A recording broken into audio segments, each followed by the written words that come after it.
Saudara, jemaah yang tidak memiliki tiket pulang sempat terlunta-lunta di sebuah hotel dengan biaya mandiri. Lalu bagaimana kondisi jemaah kita saat ini? Kita berbincang dengan Konsulat Jenderal Republik Indonesia di Jeddah, Eko Hartono. Assalamualaikum, selamat malam waktu Indonesia, Pak Eko. Waalaikumsalam warahmatullahi wabarakatuh. Selamat sore waktu Jeddah, Pak. Pak Eko, saya ingin konfirmasi dulu kepada Pak Eko supaya kita juga terang benderang soal video yang viral jemaah umroh terlunta-lunta bahkan sampai menangis itu video lama pada saat tahun lalu atau video terbaru? Itu video lama, video yang diambil waktu itu bulan September tahun 2022.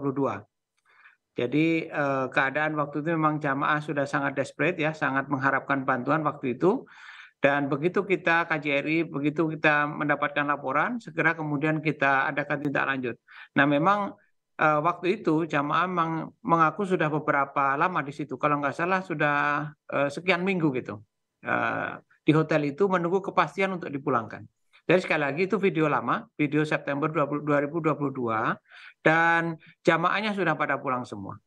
Oke, jadi kita clear ya, itu video viral di media sosial yang sedang ramai diperbincangkan itu adalah video pada bulan September 2022. Pada saat bulan September 2022 ini, dari data Konjen RI di Jeddah ini ada berapa jemaah umroh yang terlantar atau terlunta-lunta akibat oknum agen travel umroh ini, Pak Eko?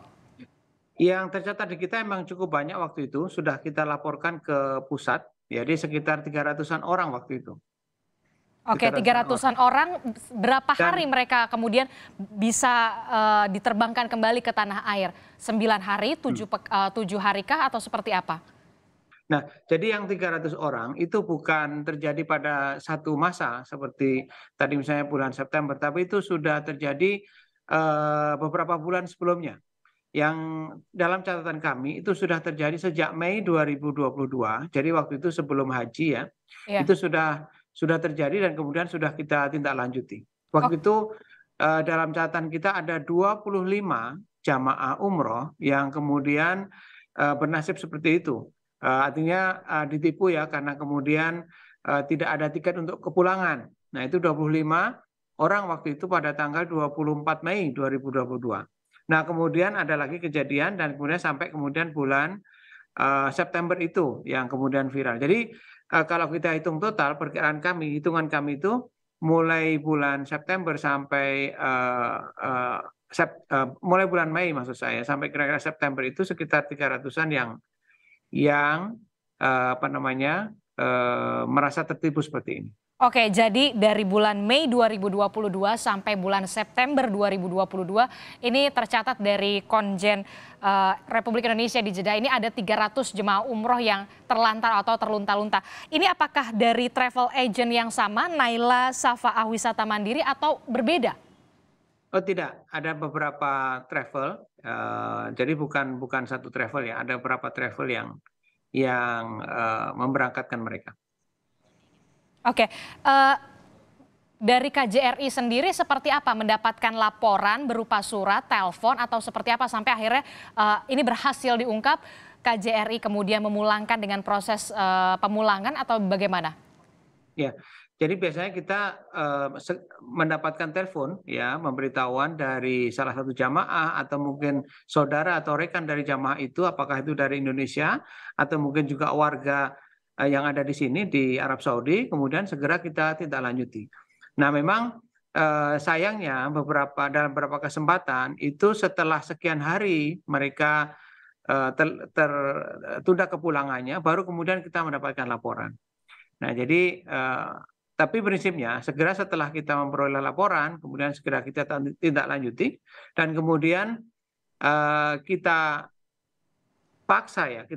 kita desak para agen travel yang ada di Arab Saudi. Jadi kan pihak travel di Indonesia itu kan bermitra dengan pihak travel di Arab Saudi. Nah setelah mereka pulang, setelah travel Indonesia itu pulang, perusahaan atau travel di Arab Saudi yang kita tekan supaya mereka segera memberangkatkan para jamaah yang sudah tertunda kepulangannya ini. Itu. Oke, alasan mereka pada saat itu apa? Kemudian tidak bisa memulangkan para calon jemaah umroh? tidak jelas kenapa mereka, mestinya tidak ada alasan bagi mereka untuk tidak memulangkan karena flight juga tersedia. Kalau misalnya alasannya karena ketidaksediaan flight, tidak mungkin kan mereka sudah booking sejak sebelum keberangkatan. Semestinya mereka sebelum berangkat itu sudah harus memastikan bahwa tiket kepulangan juga tersedia. Nah ini yang terjadi kadang para jamaah itu dibekali dengan hanya booking tiket. Oh. Nah, tiket itu hanya dalam beberapa kasus, tiket itu hanya misalnya sampai ke negara pertama, misalnya Kuala Lumpur, ya, dari Jakarta Kuala Lumpur, kemudian dari Kuala Lumpur mereka itu menunggu 1-2 hari dulu sebelum berangkat, coba. Jadi mereka sudah harus menunggu di situ, baru kemudian dicarikan tiket. Dari Kuala Lumpur mereka terbang lagi, kadang tidak langsung ke Arab Saudi, ada yang terbang dulu ke Sri Lanka, kemudian dari situ ke India. Nah, kemudian dari India baru ke Jeddah atau Madinah. Pulangnya pun begitu juga. Dalam catatan kami, kepulangannya pun juga tidak kemudian langsung ke Indonesia seperti Jakarta atau Surabaya. Lewat Kuala Lumpur lagi. Nah, ini saya kurang tahu nih, Kuala Lumpur mungkin dari teman-teman di instansi terkait di situ bisa juga nanti ikut menelisik kenapa kemudian lewat Kuala Lumpur ini. Banyak yang jadi Oke Pak Eko, kami ingin konfirmasi lagi sekali lagi, berarti saat ini KJRI bisa memastikan sudah tidak ada lagi calon jemaah umroh yang terlantar seperti yang viral di video di media sosial? Ya betul, sudah tidak ada, mereka sudah pulang semua. Oke, baik, terima kasih Konsulat Jenderal Republik Indonesia untuk Jeddah Eko Hartono telah bergabung bersama kami, sehat-sehat selalu, selamat malam Bapak.